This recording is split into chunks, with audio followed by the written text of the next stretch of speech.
Everyday Samurai, Episode 13.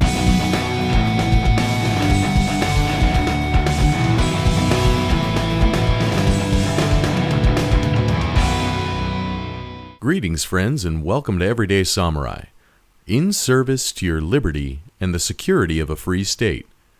Very glad to have you joining us for Lucky 13. That's right, Episode 13, and we'll be covering some material that I'm sure will benefit you in the quest for liberty and security. We're talking about practical means to bring about a free society where people and their property are upheld with dignity. It starts with propagating ideas, valuing liberty as the primary political objective and the sole purpose of law and government. Everyone has a role to play in awakening the spirit of freedom again. Are you ready? We're about to explain how. But first, let me tell you about some great bonuses you'll receive free with the purchase of any tactical pen through shop.everydaysamurai.life. The Tactical Pen Basics ebook is now available on Apple iBooks and Amazon Kindle. But with your purchase of any tactical pen through shop.everydaysamurai.life, you'll get the book in the format of your choice to download from our special page. So the EPUB, MOBI, and PDF versions of the book are yours as a bonus with the purchase of any tactical pen from our shop. There are a few other goodies in there as well that I'm sure you'll enjoy, because at shop.everydaysamurai.life we take service seriously, and rising above your expectations is what we do. So check it out today. That's shop.everydaysamurai.life. Today we'll be envisioning the Federated Republic. As a thought experiment in Republican federalism, imagine for a moment that the U.S. Constitution was actually the supreme law of the land and was considered a strict operating charter for political union across a federation of free and independent states, consisting also of independent localities and municipalities. Consider that each one of those local political units were composed of, as Thomas Jefferson advised, ward republics, consisting of approximately 100 families each, and that each one had its own magistrate and militia company. The membership is organic and self-selecting among a population that shares some common affinity, whether it be religious, ethnic, linguistic, civic, or otherwise. The ward republic has the right of free association, which includes the right to exclude and ostracize. Following the definition given by James Madison, the militia is composed of the whole body of the people aside from public office holders. The leadership of the militia consists of officers elected among the ranks of the companies, and leaders serve with the full faith of those that they lead, so long as they maintain that faith. The bonds of trust act as a check upon leadership to skillfully determine their courses of action, to only endanger lives and resources in the achievement of necessary objectives. Public office holders may establish a policy, but the militia determines the means of execution. And these are voluntary associations. Militia operations are largely self-funded through the payment of membership dues, and those unable to outfit themselves with the necessary basic equipment receive a subsidy from the other members or their common treasury. The members can monitor and discipline each other to ensure that each member is pulling their weight for the team, and charity is only used in cases of authentic hardship. Vehicles, team equipment, and crew-served weapons are purchased and maintained through the public treasury, whether it be held by the company or municipality.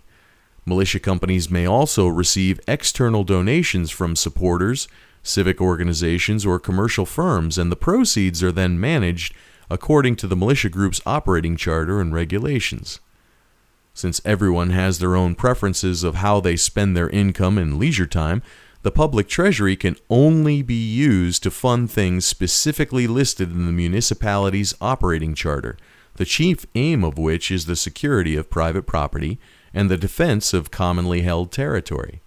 Therefore, sports like basketball, baseball, football, soccer, and golf receive no public support or subsidies, yet shooting, martial arts, swimming, distance running, land navigation, and emergency medical training are actively promoted by the local government, as well as businesses, charities, fellowships, scholarships, and other benefactors.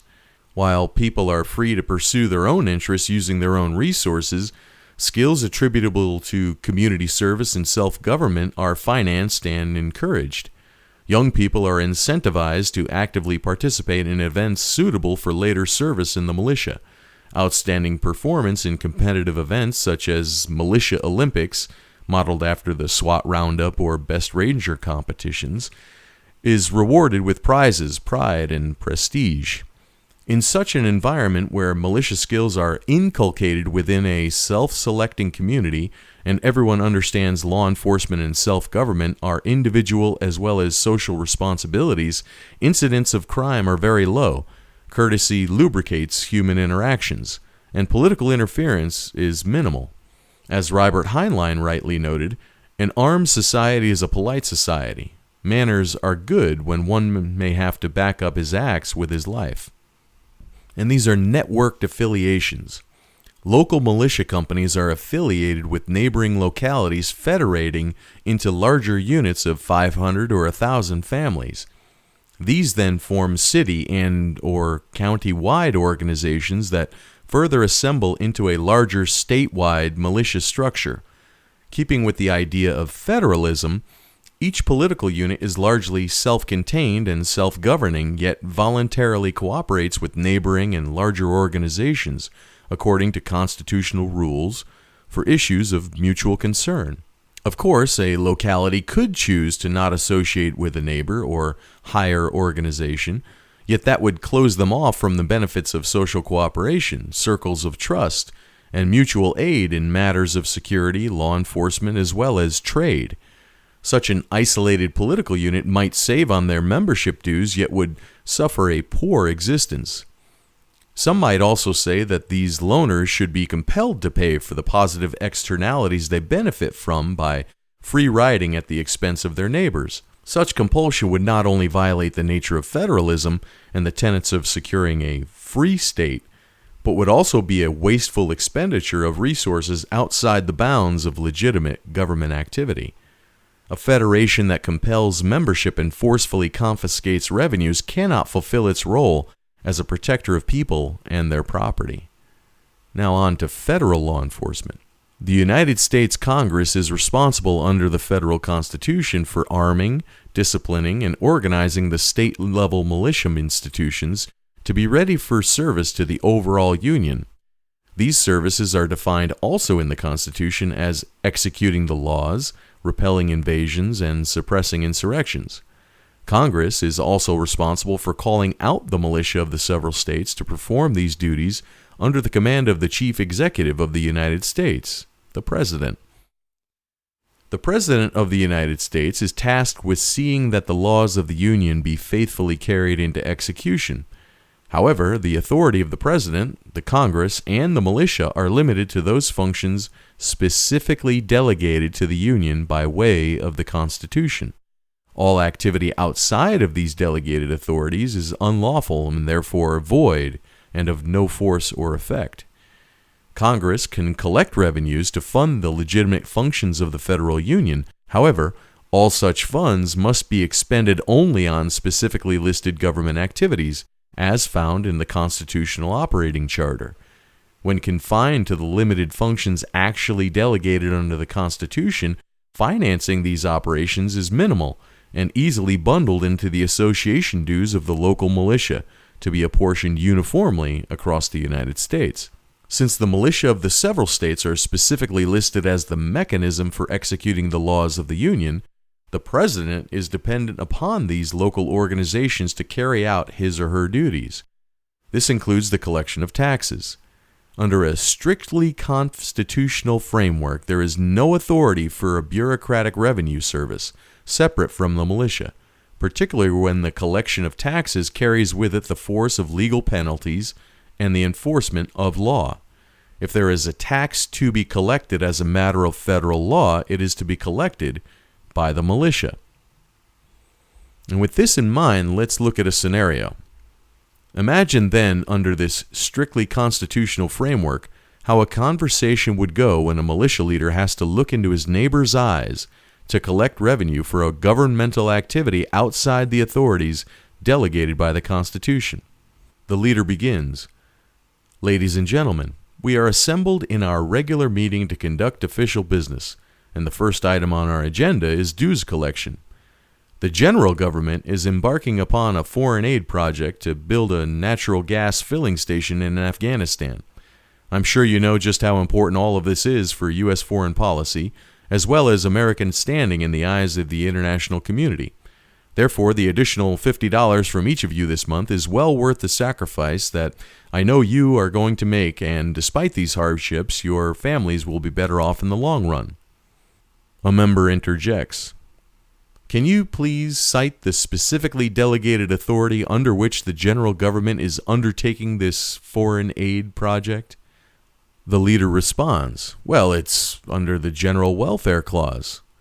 The member says, "Wait, the preamble of Article 1, Section 8 of the Constitution is a purpose statement, not a delegated authority." The leader responds, Yes. However, Congress has the power to lay and collect taxes for the common defense and general welfare." The member responds, "Yes, of the United States, not Afghanistan."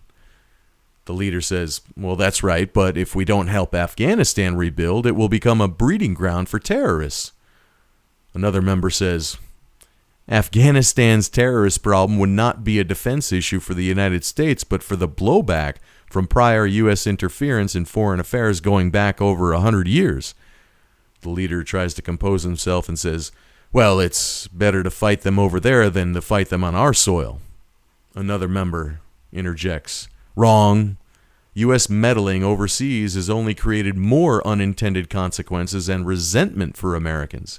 The general government is using our money to generate unnecessary problems that are costing the American taxpayer and soldier their lives, liberties, and treasures.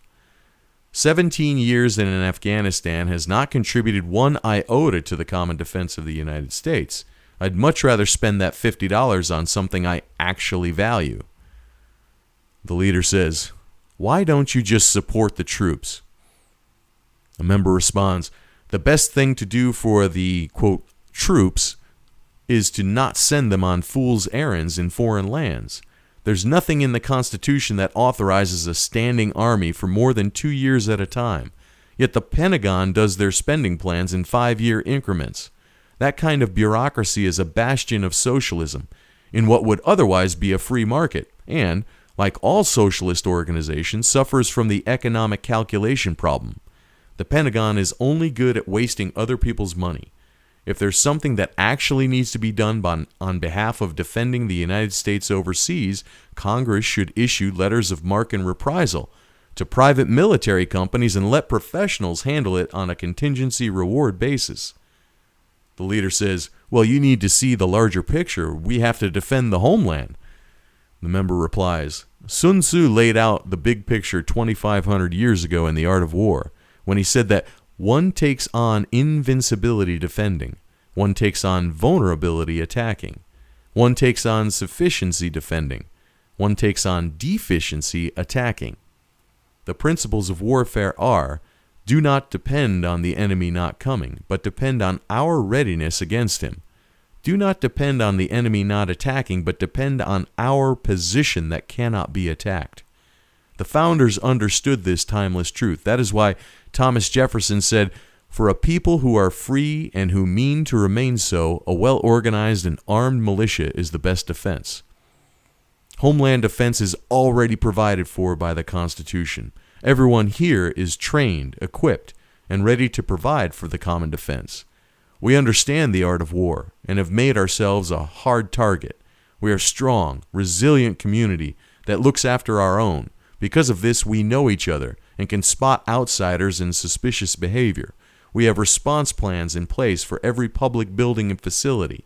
We are well practiced at crime prevention and emergency response. We've even got special teams that do hostage rescue, precision shooting, and barricade breaching because the militia is at the heart of this community. We are similarly backed up by nearby organizations and a larger network of like-minded militia companies. while also being bonded and underwritten by a specialist insurance provider that also has emergency response and investigative capabilities. That is why we don't need any help in dealing with foreign terrorists, and why we are not paying for any unconstitutional activity to benefit some scheming politician and their crony military-industrial complex. The leader tries to compose himself and says, "Oh, okay, but this is what your president and your nation is asking of you." The member responds, "Because our leader has obviously been corrupted by some cult of personality, I call for a vote of no confidence and immediately request impeachment procedures. Mr. Secretary, please draft a response to the general government through the state and county headquarters that we will not be participating in this revenue collection, as it does not conform to the letter or spirit of the U.S. Constitution and is therefore nullified legislation." So, before I move on to my observations, let me tell you about Real Defense. If you're ready to step up and be a net contributor to security and justice in your world, you need practical self-defense training. Constantly honing your skills is an ongoing need. That's why you need to get Real Defense by Mike Gillette, someone who has been there and done that in law enforcement and other protective operations all over the world. In Real Defense, Mike strips away the fluff to give you a comprehensive training program oriented on prevailing against the harsh realities you will face should a crisis arise. Go to everydaysamurai.life/Real Defense, one word, today, and see how this program will help your readiness.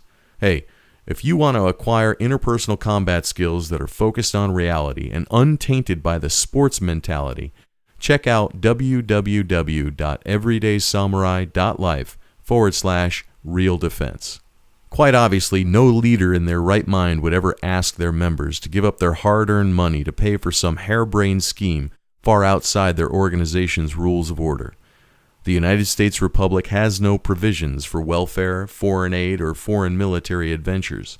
In fact, all of these things were deliberately eschewed as government functions by those that understood the Constitution. The Constitution also has no place for a permanent security establishment, standing army, or regulatory bureaucracy. National security and law enforcement as components of decentralized self-government were enshrined in the Constitution and invested in we the people, organized as the militia of the several states. Strict adherence to the Constitution would never have allowed for the welfare warfare state operating today and depleting their people of their resources. It is only because political figures are so distant from their constituents and insulated by bureaucracy that governments are able to flagrantly violate the bounds of their authority. Security, law enforcement, and welfare are best handled at the local level, and these functions are rightly incentivized through militia as community-based organizations and supplemented, if needs be, with free market solutions. Communities come in a variety of configurations. Localities and municipalities are in most cases geographically continuous, yet need not be out of necessity. Communities of interest and affinity are now available to render mutual aid, including security through technological advances. While the framers of the Constitution could not conceive of the communications technology that allows people to connect on so many levels today, the federal Constitution only requires that militia be organized for service to the Union when Congress calls them forth.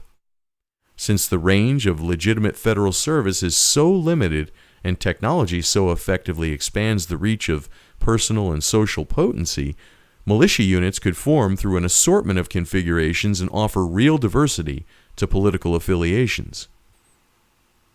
The Italian political theorist Niccolò Machiavelli stated in his discourses, quote, "A good militia is the foundation of all states, and where that is wanting there can be neither good laws nor aught else that is good."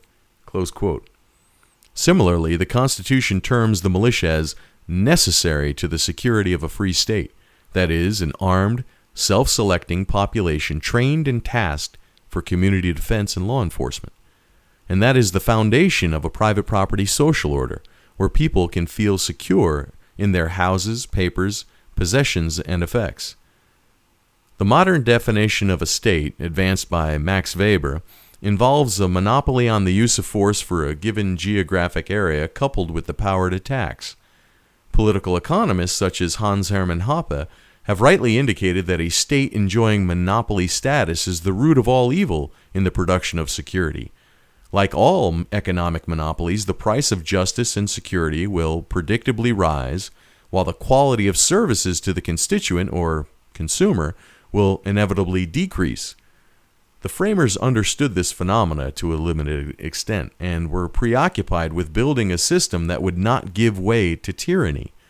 As designed, the United States Constitution, by federating several states so as to make the general government dependent upon their militia to execute its will, offered no such monopoly.